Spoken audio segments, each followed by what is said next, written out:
Welcome to the Passionate Roaditor, TPR, where we stay on the road to keep you safe on the road. According to the National Council on the Administration of Justice, there were 4,479 deaths from road accidents at a time like this last year. This year, that number currently stands at 4,682. Bear in mind those grim figures even as we delve into this story. On Saturday morning, it is alleged that Cyrus Jirongo, a renowned Kenyan politician who was driving towards Nairobi from Naivasha, left the Eagle petrol station and instead of joining his lane on the left side, kept to the right, thereby resulting in a head-on collision with a Climax Coaches bus. Jirongo lost his life on the spot. In a highly unusual occurrence, the driver of the Climax Coach bus came out to give his side of the story hours later, standing meters from the wreckage of Cyrus Jirongo's E350 Mercedes. Check out the following inconsistencies and gaps as far as the account of this accident is concerned.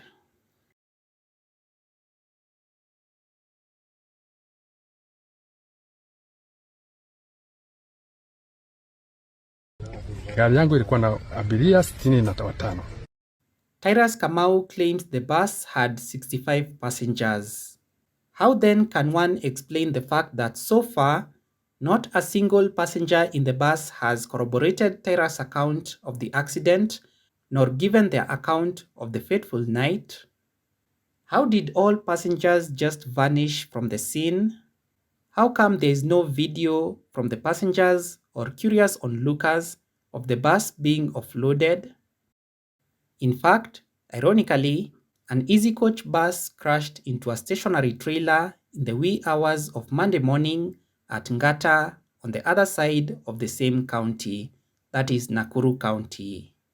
Less than 12 hours later, some passengers were already on social media giving an account of their experience and appreciating that they survived the ordeal with only minor injuries. That cannot be said about the passengers of the Climax bus. They remain faceless. They remain nameless.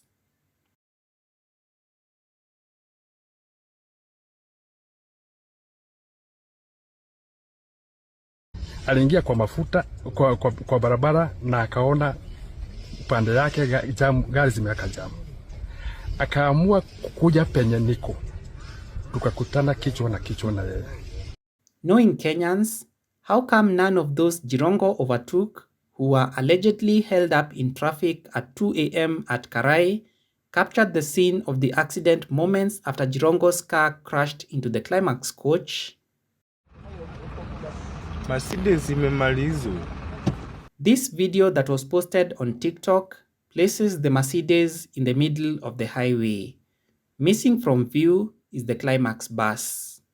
It is also clear that the road here is wide enough for the bus to have avoided the Mercedes, even if the Mercedes was on the wrong lane, given we know that the bus driver spotted the Mercedes from a distance.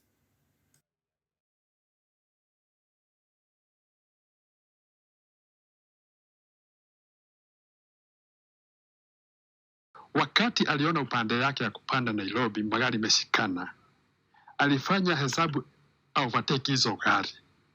Na mimi naye nikamuona nikiwa mbali. Nilipomuona nikiwa mbali, nikajaribu kanyaga hiyo gari brake na kulikuwa kumenyesha. The driver confirms that he saw Cyrus Jirongo fail to join the left side lane from a distance. This suggests ample time to react, even if to only reduce the speed to one less likely to cause a fatal accident. Karai is relatively flat, with only a slight downward gradient towards Naivasha. Wakati nilijaribu kuokoa nikasikia gari yangu inaenda chini. Sasa mimi nikanyaga akakuja kama ameniingia. The Karai area, like the rest of the Nairobi-Nakuru highway, has a shoulder.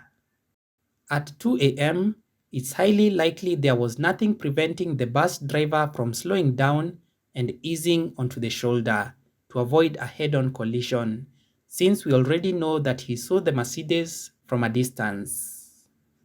Tiras does not mention any attempt to use the shoulder of the highway to avoid a head-on collision.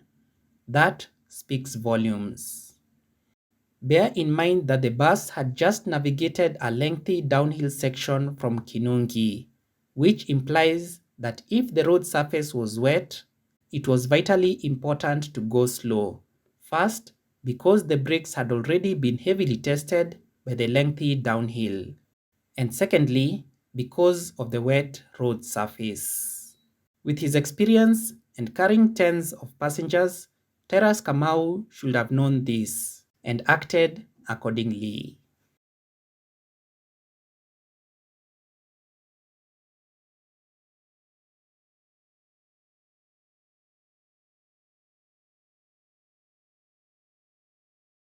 Mimi naye nikamuona nikiwa mbali.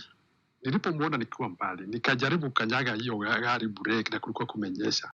This video of the Karai area was taken last year. On the left is a sign stating that Karai is a speed enforcement section. This is just before the Shell petrol station on the right side as one is coming from Nairobi heading to Nakuru. It's also before the scene of Jirongo's accident. If Tiras Kamau is experienced and has been driving this route, he should have known this, hence his speed, particularly because the road was wet and because he alleges there was traffic on the right-hand lane, should have been manageable to avoid a fatal collision. Sadly, this video of the same section a year later shows the sign missing, perhaps due to vandalism.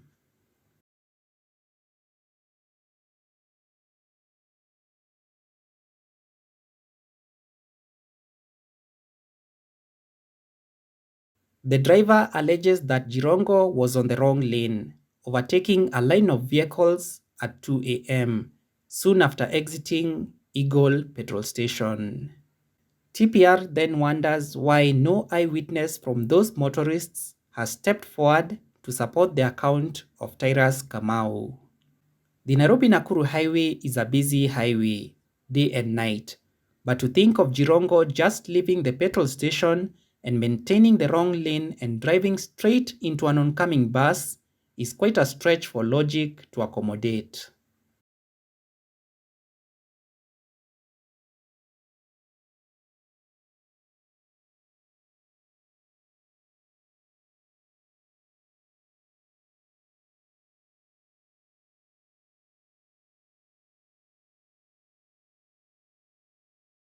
The point of impact with the bus is clear. It's not on the driver's side, which would have been the case if the driver tried to avoid a head-on collision after spotting the Mercedes from far. Some are even questioning how come the damage to the Climax Coaches bus is relatively small compared to the mangled wreck of the Mercedes. Not that one would expect a similar extent of damage, but certainly more damage than this, given the extent of the damage on the Mercedes.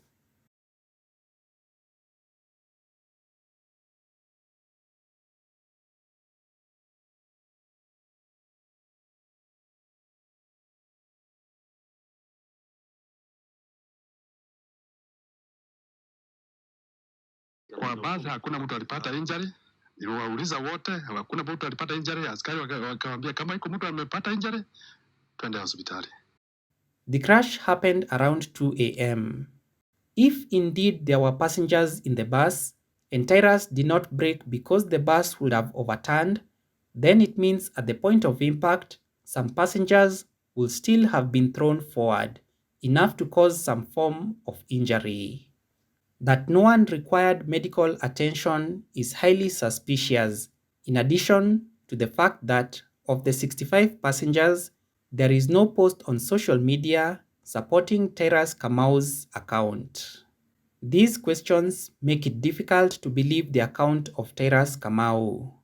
There seems to be more to this accident than meets the eye. What's your take? Put it on the comments section.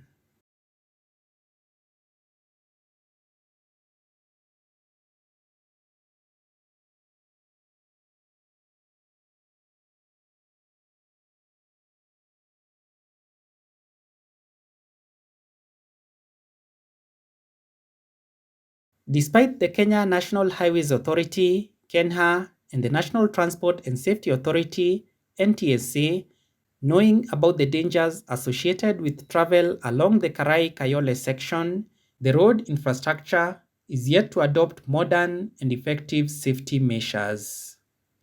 In June this year, Beth Wahito, an MCA from Nyandarua County, died along the same stretch. Will Kenyans have to wait for months or even years for this dangerous stretch of road to be dualed? Do like, share, and subscribe to TPR to help in the mission to reduce road fatalities on Kenyan roads.